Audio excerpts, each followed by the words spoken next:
Right, well, I'm here with Ben Close, and really excited about this interview, and it's about this book, When War Follows You Home. And I've read the book. Anyone knows that whenever I do an interview with someone about a book, I always make sure I read the book first. And I think I can safely say any soldier that served in the British Army in the past 50 years will identify with everything that's in this book. It is the typical soldier story, the real soldier story, not the fluffy soldier story. It's the real story, warts and all. An absolutely excellent book, so I highly commend it. When War Follows You Home by Ben Close. What we're going to do, we're going to have a chat with Ben and find out why he wrote the book, what it's all about, and what he hopes to achieve from what he's actually done. So, Ben, tell us a bit about what made you decide to actually write the book and why you decided to do it. Well, first of all, Richard, thanks for bringing me on here. The main reason, a lot of people used to say to me through my life, you should write a book, you should write a book, you should write a book.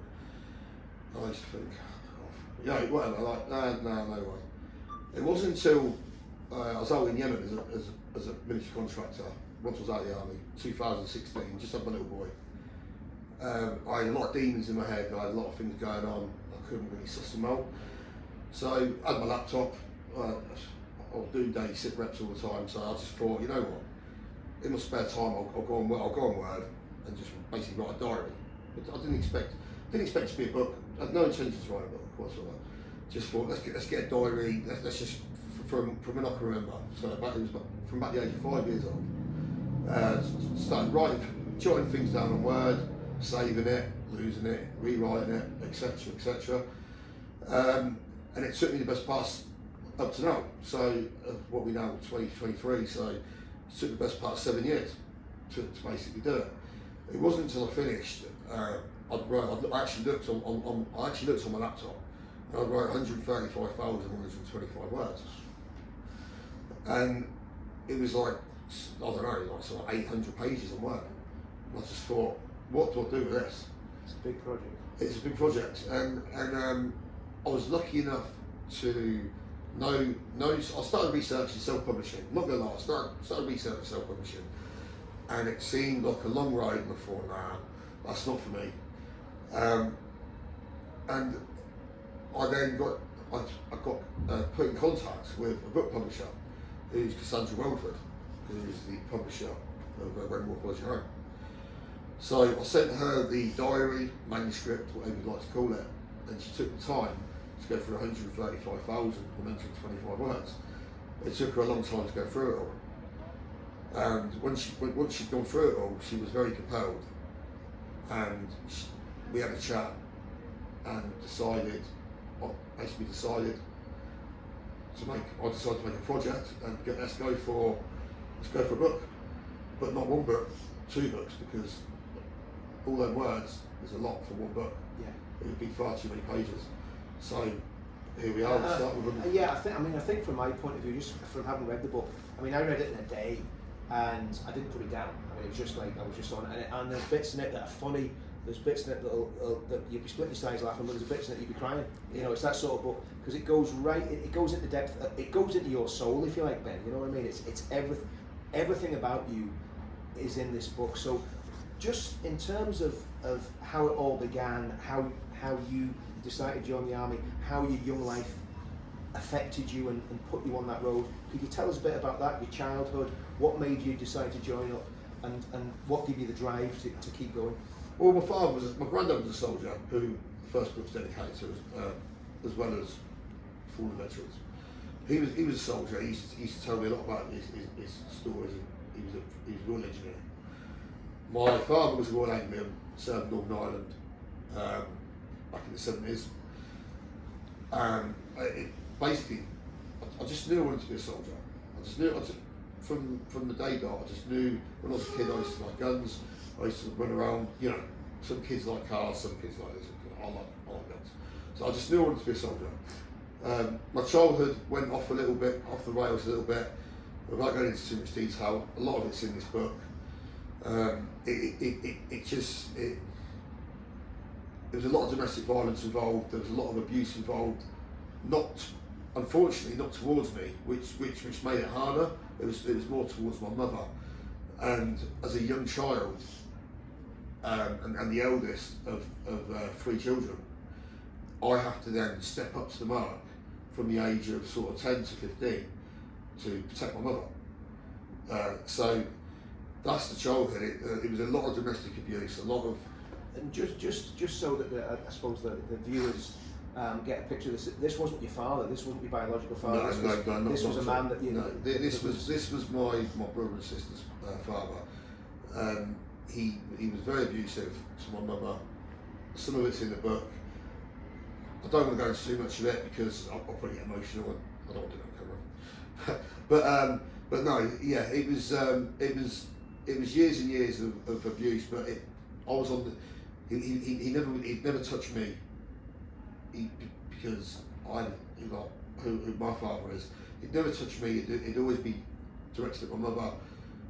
But that indirectly affected me, and then I obviously had to then stand up to the mark and look after my brother, my sister, whilst my mum was getting a good eye, if you like, or shouting downstairs, things that were even worse than that.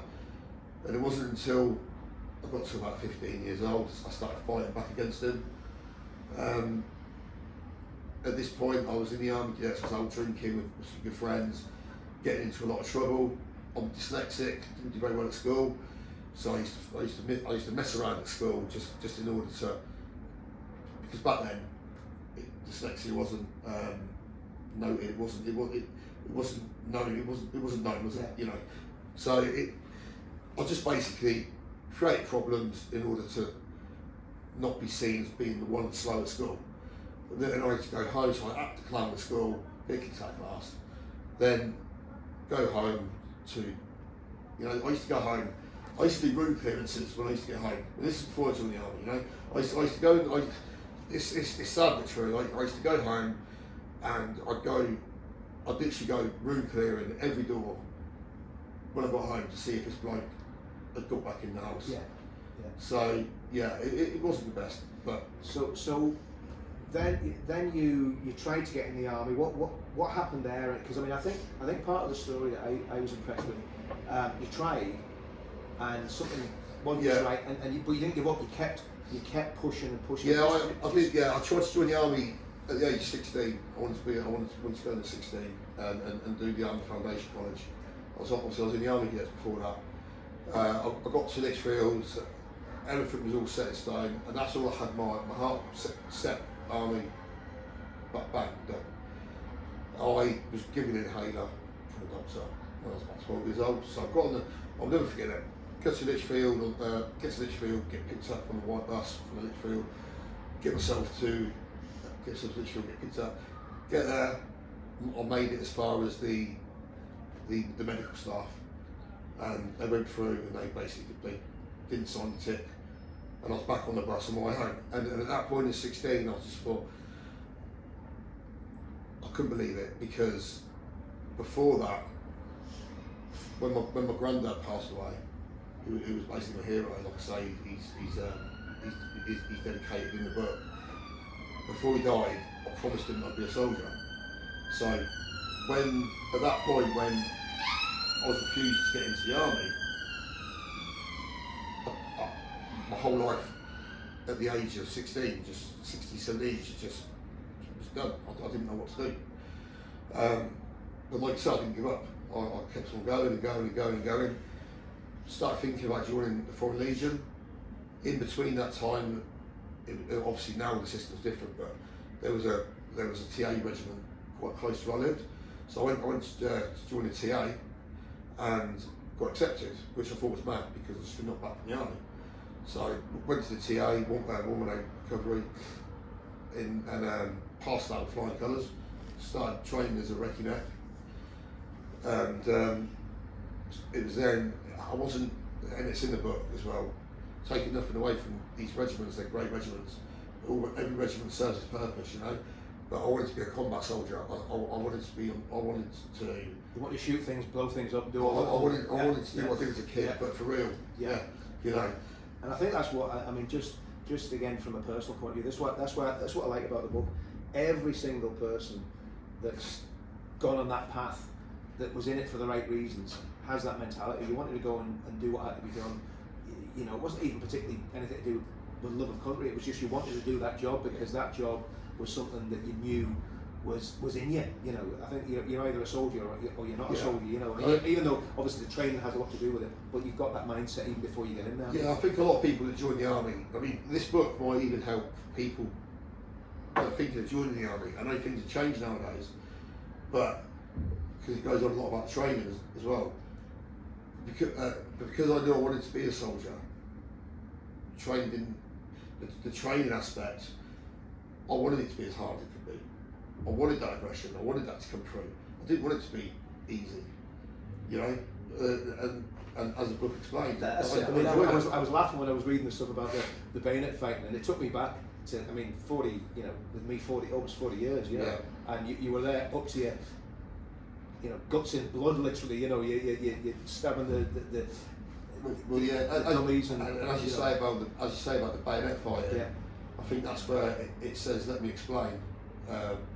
Some part of the book about childhood, and there's probably one person after this conversation we just had that I had in my mind who those dummies were reflecting on, yeah, and who I was stabbing, and that anger and that torture through my childhood, I just put that into practice there and then, and took it out on them dummies, and called them through that pig's blood, and stabbing with the bayonet of the S80, taking the bayonet off and stabbing. It just, I just got all that anger and focused it on one person, and yeah. So you finally get into the military. You do basic training, and again, it could have been literally the basic training. You could have took about 30 years. It's very similar, you know, because a lot of people say the regime's softer now and all the rest of it. And maybe it is, but the reality is the basics are still the same. You're still doing your weapons training. You're still doing your skill at arms. You're doing all the stuff that everybody's done probably since just after the Second World War. It's all very, very, very similar.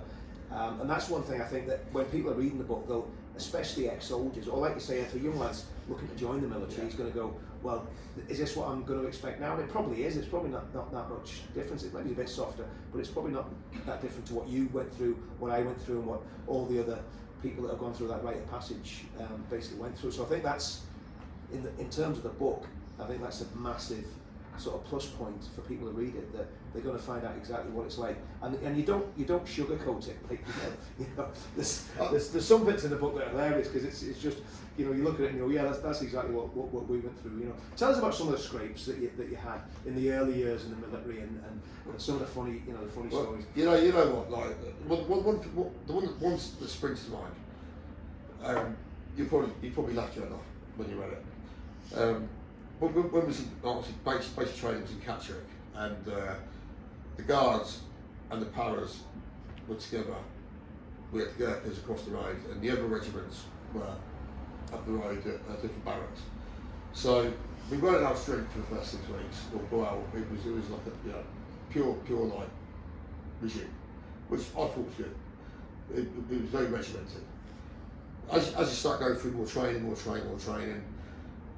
you get a bit more leeway. Phase 2 basically. So we got let out. We went out, and we ended up in a punch up with paras, trainee paras, which were my platoon. Basically, we went out. I don't know, 10, maybe 12 of us. Went to a place down in Darlington. We ended up scrapping with the trainee paras that were on the same kind of phase as us.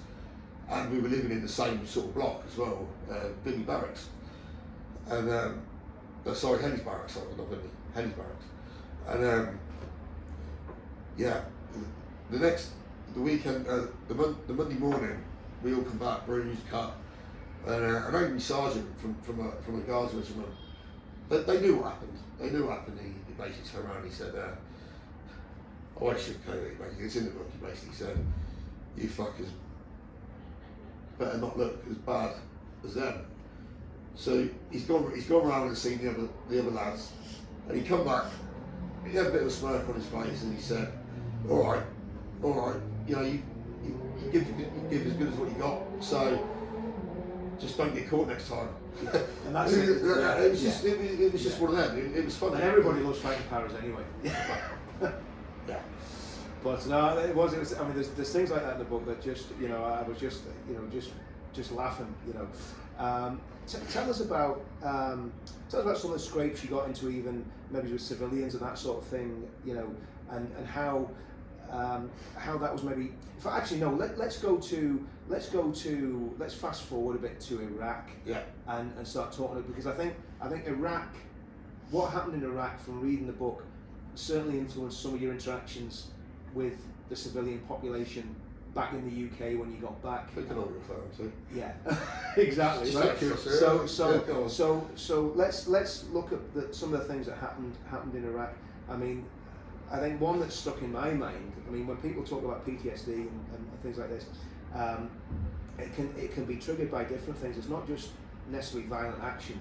It can be something that's extremely stressful. And I think one of the things that really stood out in the book was the Land Rover incident. Just go on the snatch incident and Okay, yeah. So I was wrong then. The snatch incident. We was on a patrol. Was on a big patrol. It was actually after when the two lads were arrested, and they got broke up. It was about 4 days after that. The whole of Basra got it. The alert state, the threat state went through the roof. So there was no movement without armoured vehicles, and we was tasked to work with other regiments that had armoured vehicles, just basically go replanned everywhere. So I was in the rear snatch vehicle. We had a warrior behind us. We was making our way down the MSR, and every soldier will know how good snatchers are. They're not, are they? No. They're not good. They're not very good. So, and bulletproof? No, they're not bulletproof either. That's hence the reason. Certainly not RPG proof. They're not even GPMG proof. You'd be lucky for a 5.56 like that. But we had, like I say, we had this warrior behind us. I was actually on top cover at this point, and you could hear the engine going. And I feel like I'm back there now. You could hear the engine going. And the PRR was, PRR is good, but not when you've got a convoy of 30, 40 people. Just explain what PRR is. A personal role radio. Basically, it's walkie-talkie. Basically, it's walkie-talkie. You talk to your comrades.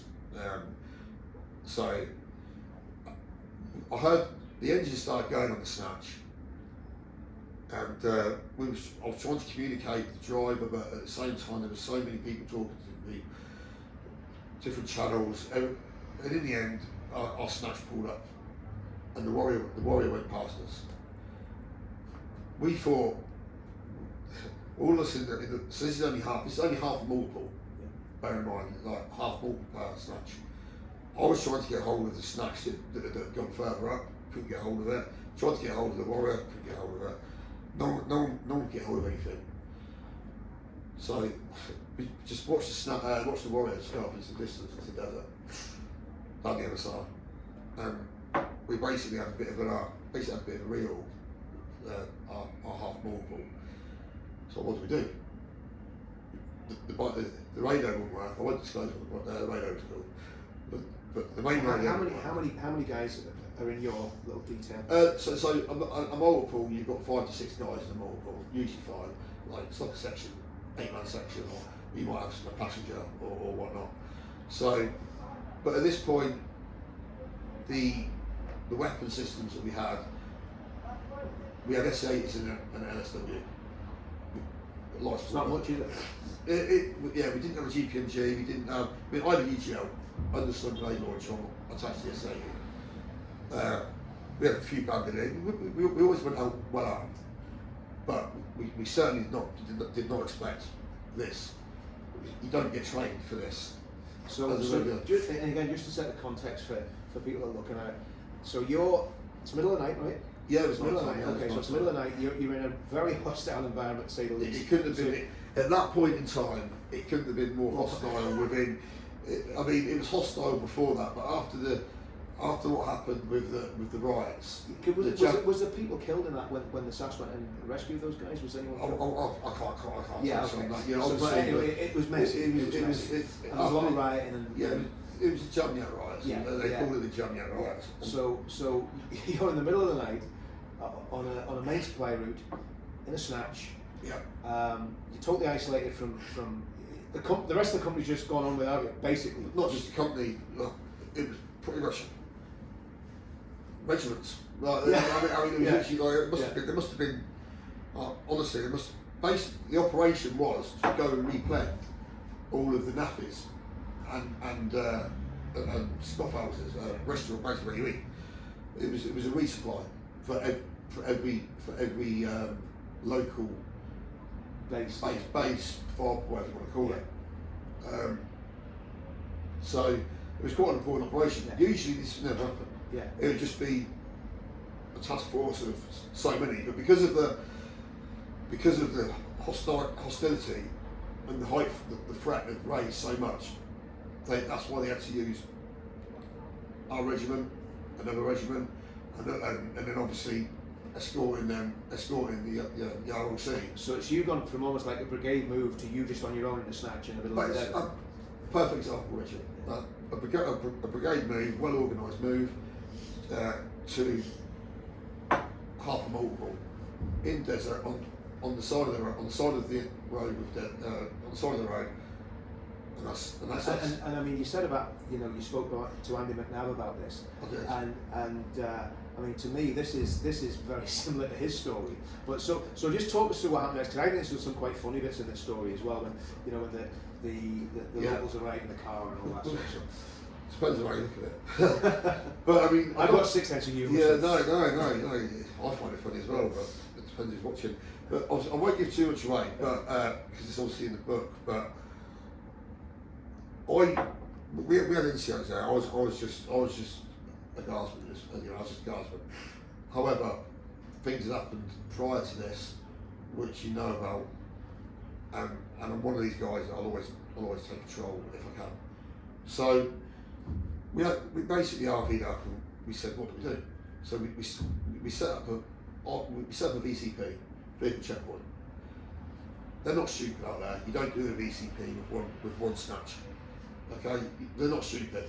But we had to make it look like that we were meant to be there, that we weren't vulnerable, So, because we were expecting at one point for them to get to an RV, turn around and come and get us, because we didn't have a sat phone, we couldn't bring it. That's what you'd expect with the military. They wouldn't just leave one Land Rover behind. Well, what's happened with these guys? Where are they?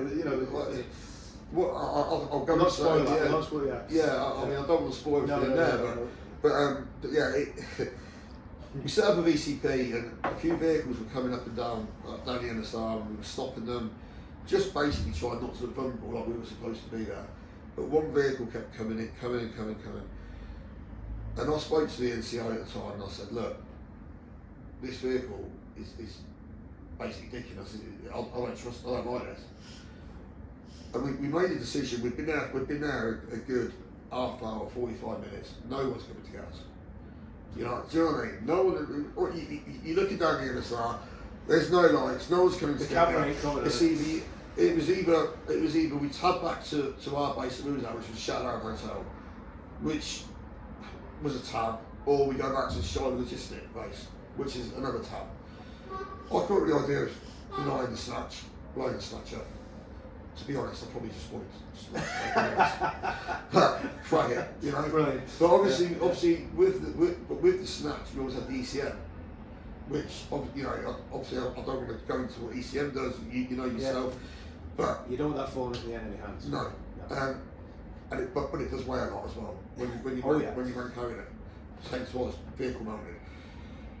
So the decision was made: if this vehicle came back, we'd be on our toes and we'd bug out basically.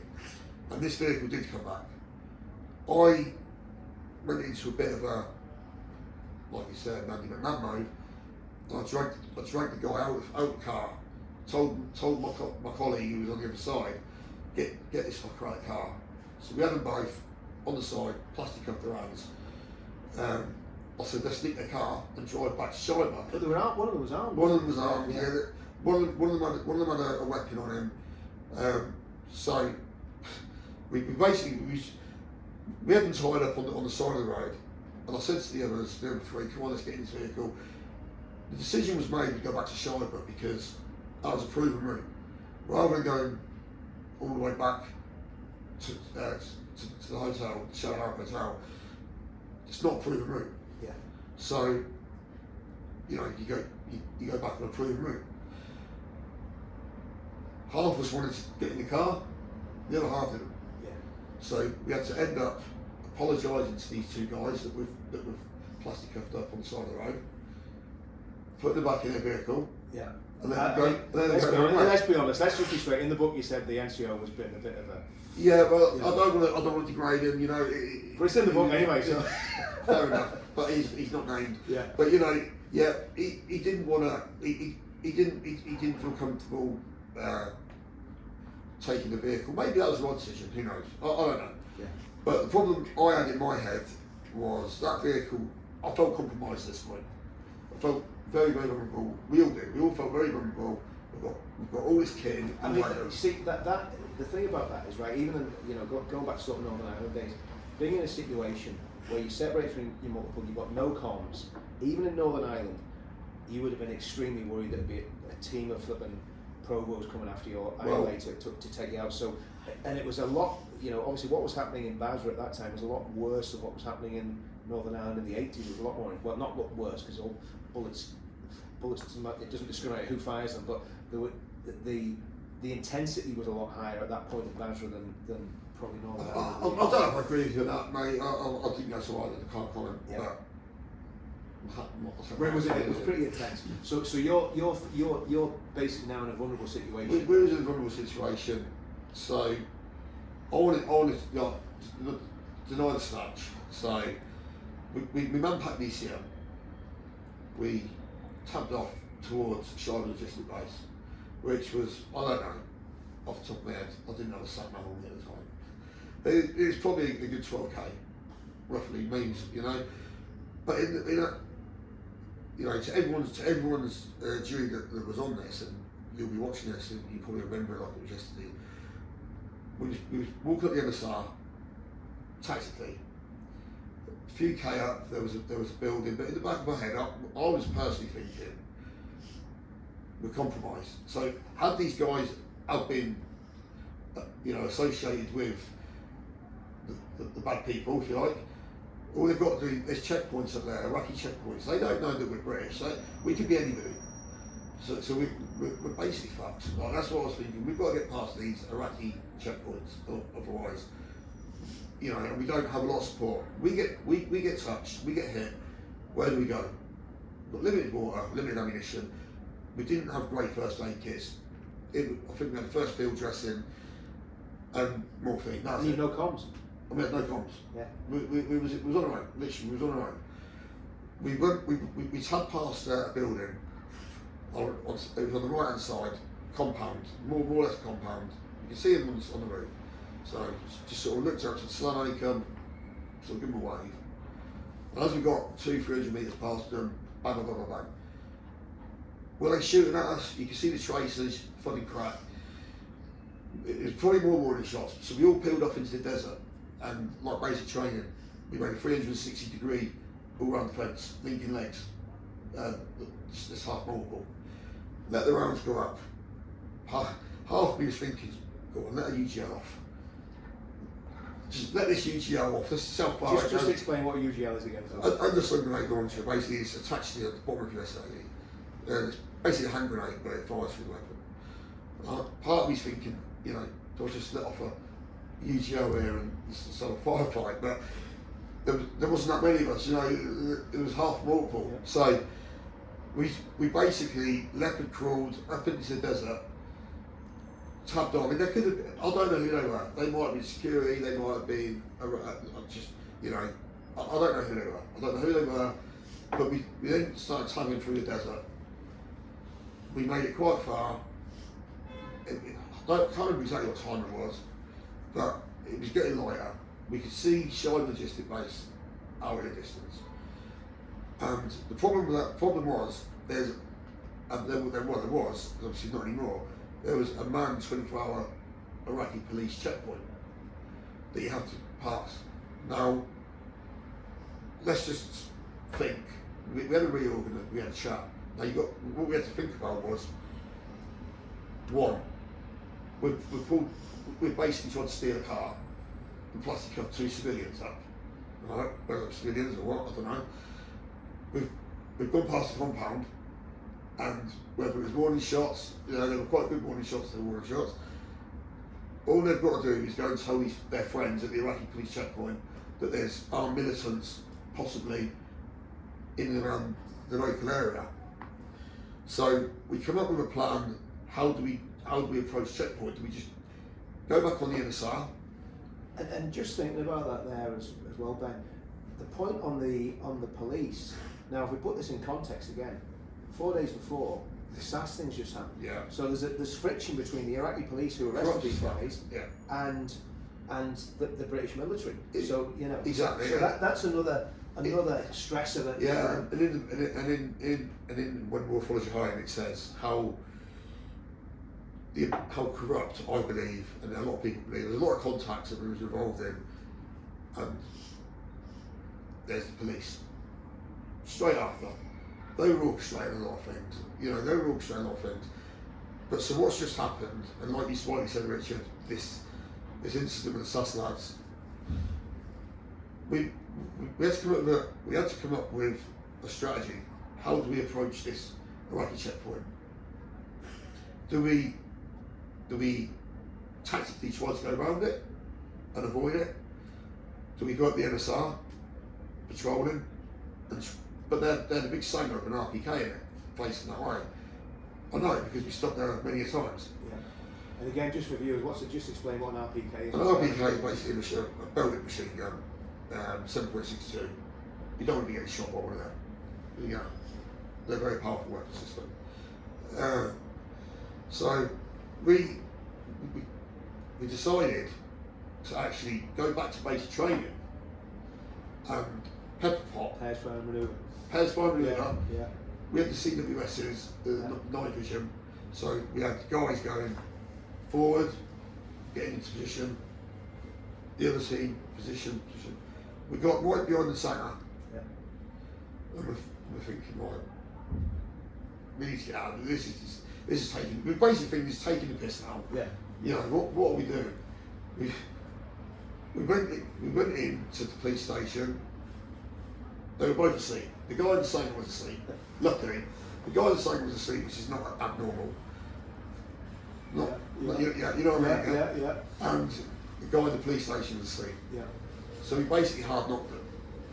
But woke him up with a little bit of effing and blinding, colourful language, you say, colourful language. By this time we were drained, we were tired, we were pissed off. Woke him up. So we went up in the same, woke him up, got him down. We basically tied these up as well. And decided, basically thought, right, what we'll do is we'll nick a police car, and just drive back to Shiloh. It's probably up another 3-4k. Yeah. Enough was enough at this point, basically. Enough was enough. So we decided to nick the police car. That was a foregone conclusion before we even went in there. But at this point, a guy outside that was overwatching, one of our guys, he said there was a mortal coming, but it wasn't coming from the way we came. It was coming from Shiloh, and it was from one Royal Irish Regiment. They turned up. Wish I knew the guy's name. But basically turned up and he's like, "Who the fuck are you?" And he's like, "What?" I thought they'd been called there to rescue. I thought that they'd been like on a task force to rescue us, expecting to find us. But they were just on a routine patrol. Yeah. So they were like, "What the fuck? What's going on?" When we tried to explain it to them, he didn't know how to take it. Obviously, luckily he had an interpreter. So the interpreter got out, spoke to the Iraqi police, give our biggest apologies, of course. He then basically called out another call sign. We then went to the snatch, They towed it back to Shiver. Once we got back to Shiver early hours of the morning, like I say, it was one Royal Irish, the regiment. We went to meet their commanding officer, and he shook all of our hands, and he said, "It's exactly." Was that Tim Collins still then, or was it Tim Collins long? Yeah. I don't know. I'd love to find out. Yeah. And if this commanding officer ever sees this, yeah, I know I look a bit different. Yeah, you know, I was in the office when he was showing us the map, and he shook all of our hands and said, if you was my soldiers, I would be recommending you. And as you rightly said, when I spoke to Andy McNabb about it, he said the same thing. Because it's gone above and beyond 100%. what you're trying to do. Unfortunately. Yeah, tell the real story about what happened when you got back to the battalion, and let's just not bullshit anyone. No, cover up. Let's just talk about the cover up. The cover up. Like I say, I was thinking, we were all thinking we're going to get the funds up there. We weren't hunting for nothing. It just happened and we dealt with it. Yeah. You know. So we got put. Was in a tent. And our platoon sergeant, I won't mention his name, the platoon sergeant basically turned up with warrior support, and the words were to the effect of, "You fucking cunts, you get up, get in this vehicle now." And we were like, alright. And when we got back to the hotel, well, don't get me wrong, this wasn't a hotel swimming pool. It was a hotel with bullet holes in it, and it was getting watered all the time. It was just an old hotel from back in the day in Iraq. When we got back to the Sharab Hotel, we basically got put in the corner, and we was told, "This didn't happen. Never speak about this again." And I don't know how the others felt, but and obviously, just to give the context of that, what's happened here is the battalion or whoever was in charge of the move has completely fucked up because he wasn't checking. They weren't checking that all the vehicles were in the convoy. What? Yeah. That's what happened there. So it's either going to be a sergeant major or a major has basically made a balls on. Well, yeah. I know exactly what's pretty much happened, and you pretty much bang on Richard. Yeah. Because it was such a long, big vehicle convoy, and comms were shit. They got to a base called SLB, Shore Logistic Base, and that place, sorry, it wasn't Shore Logistic Base, it became Shore Logistic Base. It was OSB, Old State Buildings. They got to OSB, and they got contacted on the move. It wasn't until that contact was over. There was an IDF contact, indirect fire contact onto Old State Buildings. It wasn't until the wide awake was finished, which is basically no mortars, everything's gone off, and not, the contact's finished.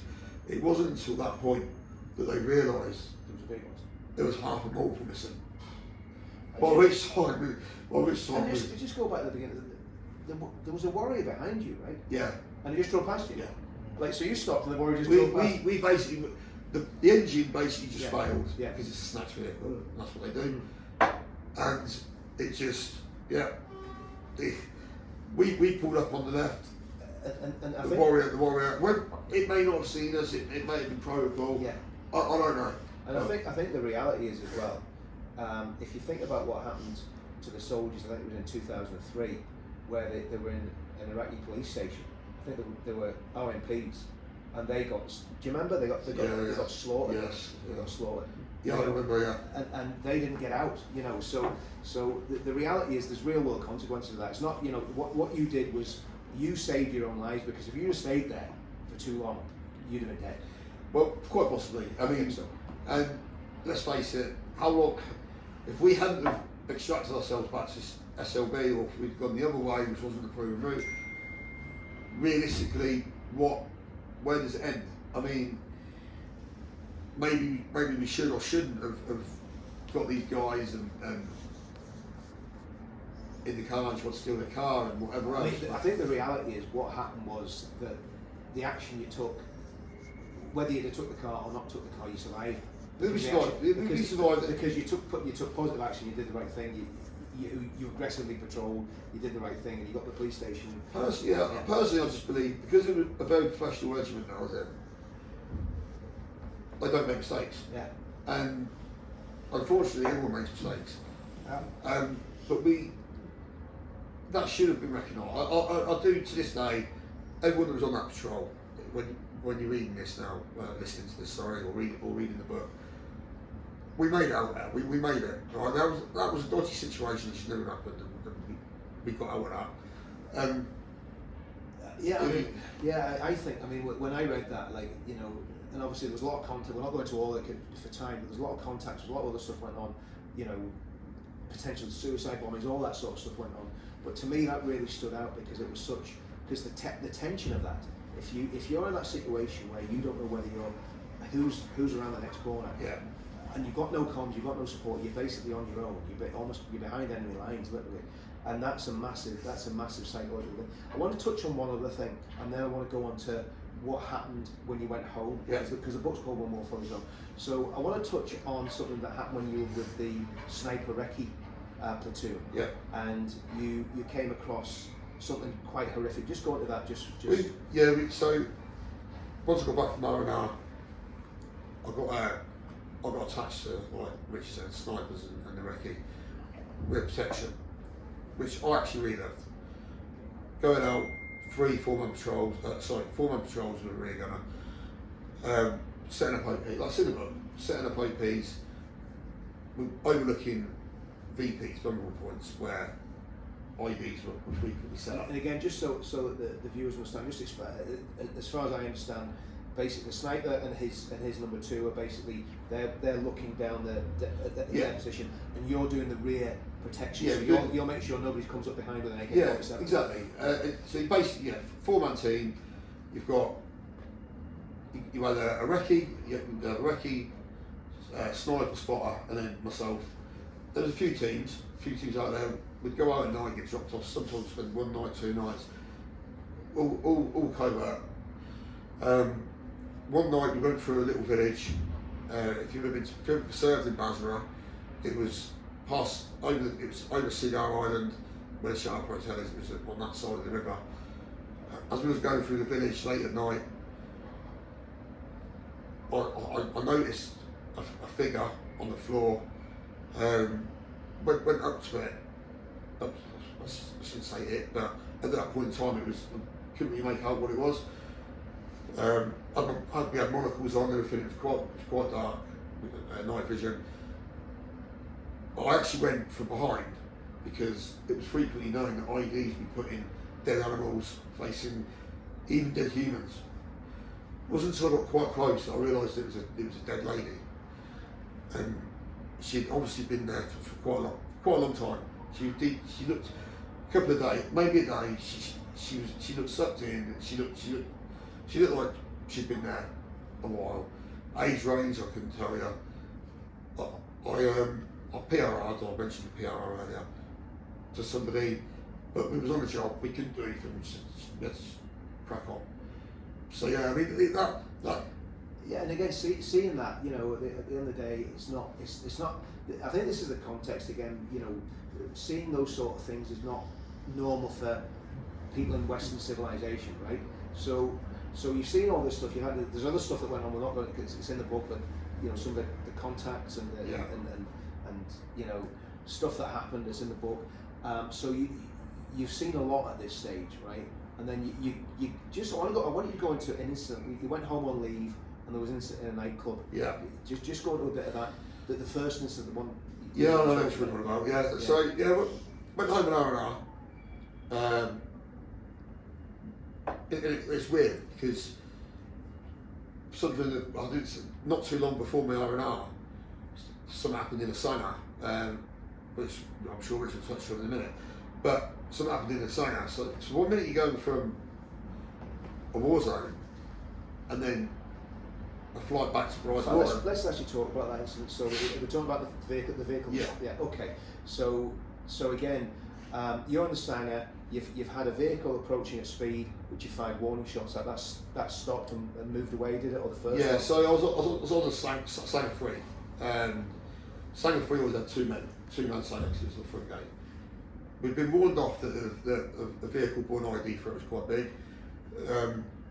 So we had to bear that in mind, you know. So and it was happening. I mean, the reality is people were driving trucks full of explosives and correct. you know, killing themselves. People were even bringing, strapping their women, children into, you know, into buildings, into compounds to blow people up. Yeah. I was on the Sanger, and I seen this vehicle. First vehicle was a red vehicle. Excuse me, it was a red vehicle.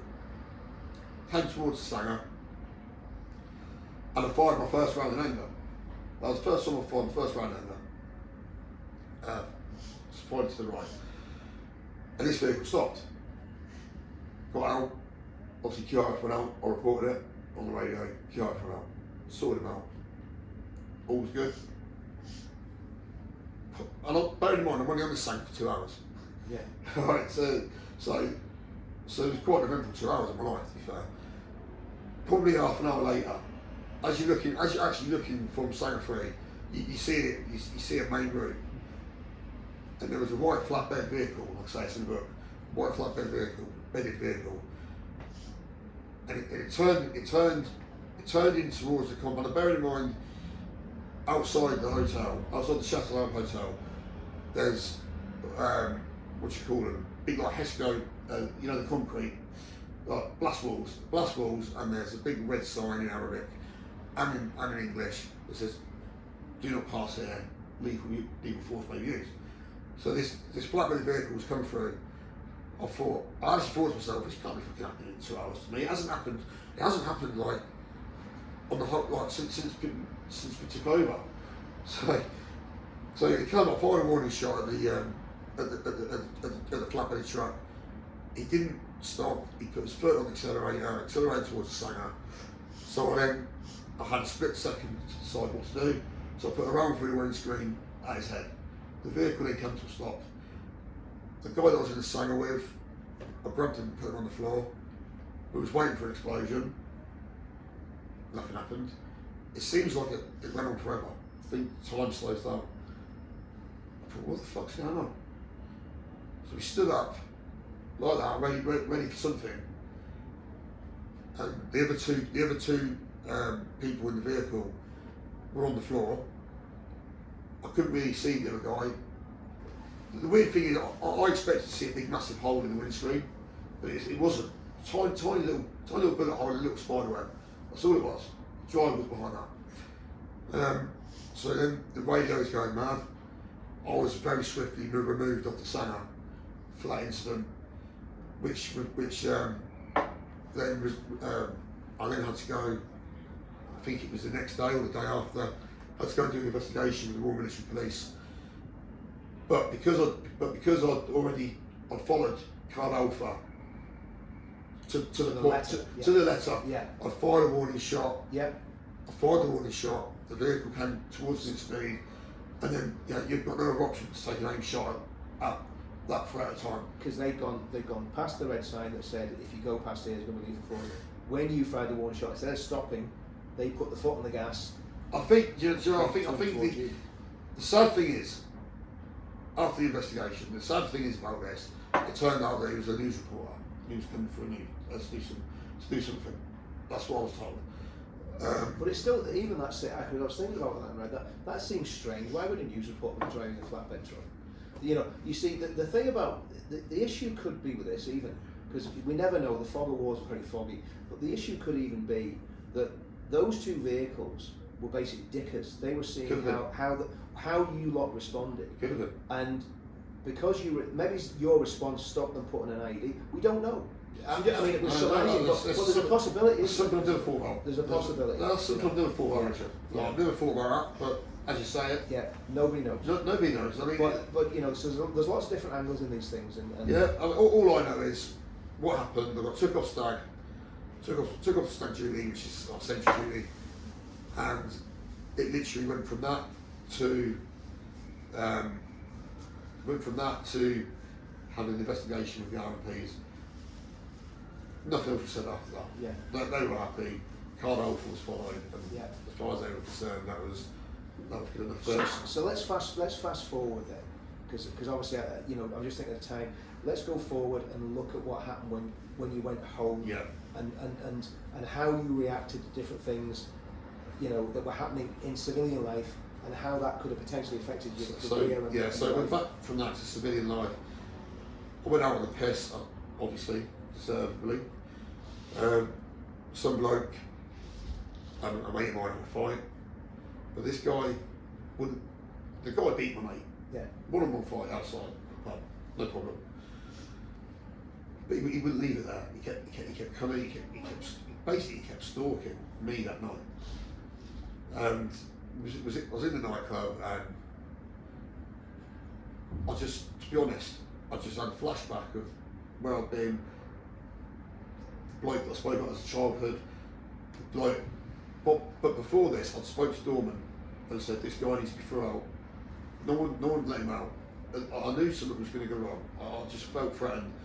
And he come up at me with all intentions to do some damage.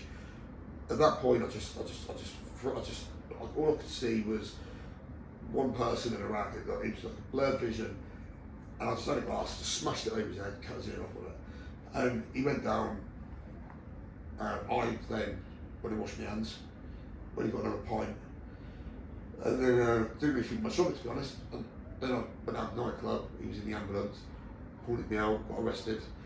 That was the first charge for GBH. Yeah. But I think the thing is, like, the people that haven't been in a very violent situation don't understand, or haven't been in any sort of combat situation don't understand that that sort of violence is actually quite tame compared with. Well, yeah, I mean, all I did was that to me was natural control aggression. Yeah. Because all I did was eliminate a threat. I didn't jump on him when he was on the floor. It was eliminate. All I did was eliminate that threat at that time. Yeah. I didn't need him any harm. That sounds hard to believe, but at that point, I just did what I had to do. When he was down, and I was quite, what I use it, yeah, it's just one of the things. It is what it is. And I think, obviously there's only, I'm thinking about just the time that we've got here, but I think from the point of view of reading the book and looking at the book, and I think your story is a very, very typical soldier story, because a lot of soldiers, you're trained to be aggressive, you're trained to be violent. That's what basic training does. It makes you into a violent man. Yes, it's controlled aggression.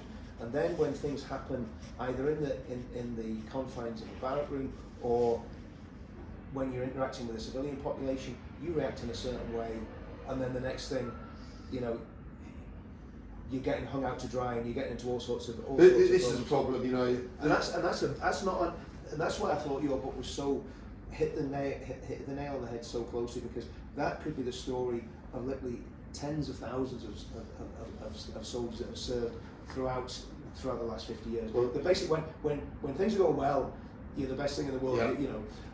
Tell us quickly just about another story where there was another incident in a nightclub, and you basically saved someone's life. Yeah. Just tell us about that.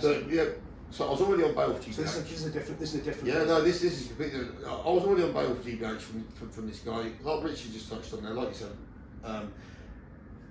From the incident on the summer, I got a recommendation for that from my OC. I got a recommendation for that. So I went home on real high hopes. It even got put down in the day detail. Gaza Place has been a recommendation. Did that action deservedly have a recommendation?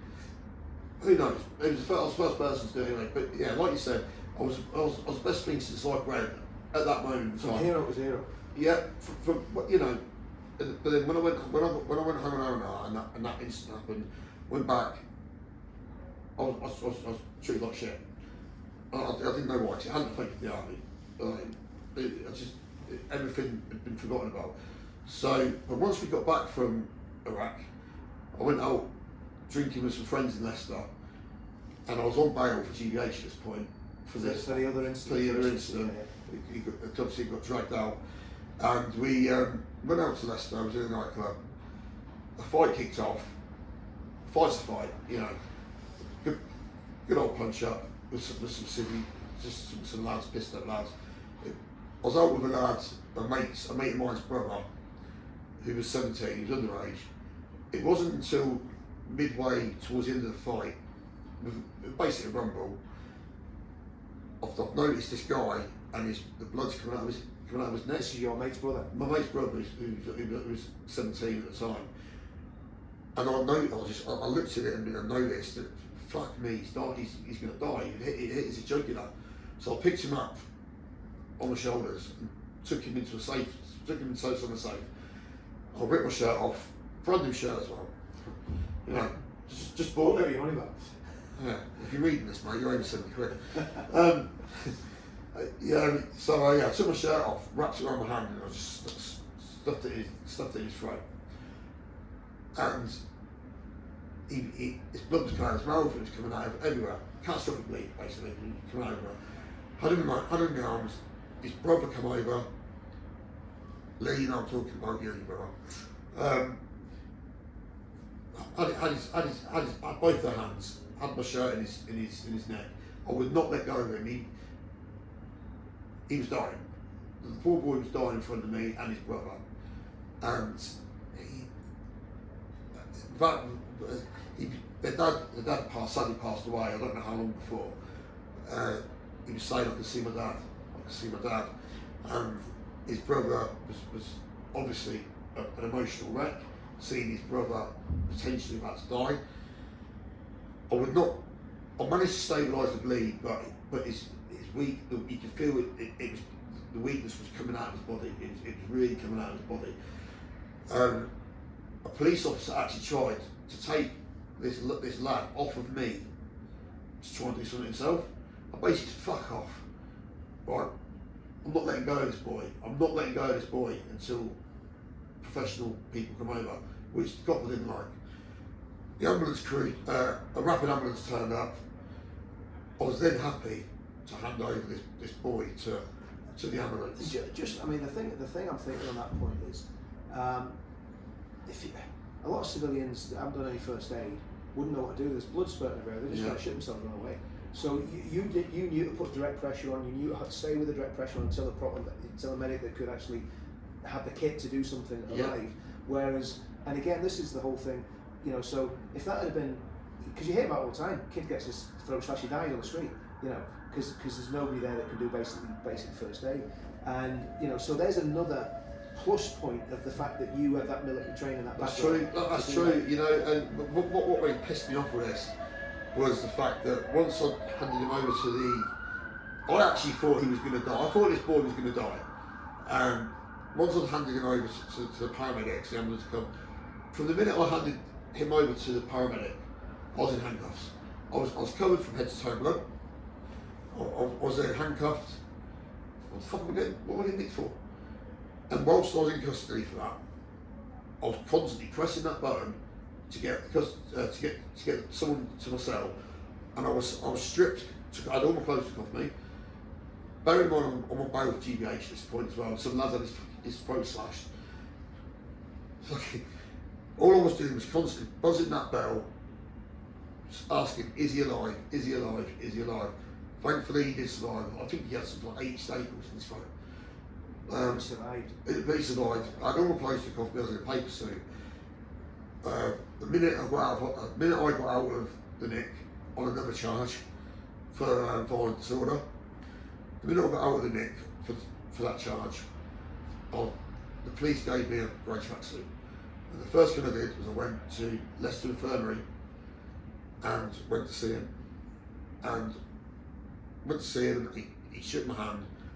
I gave him a cuddle. He said thank you. That's all the recognition I wanted. It was in a local newspaper a few weeks later that this incident happened. I won't say which newspaper because I don't want to, you know, disrespect them. Yeah. But apparently a police officer saved that boy's life. Surprise. Right. You know, that's the. So let's fast forward to the end of this book. And there's a lot of other stuff we can talk about. I mean, we talked about your boxing career. We talked about a lot of other stuff that went on in the military. And like I keep saying, people have got to read this because it takes a lot to get me into a book.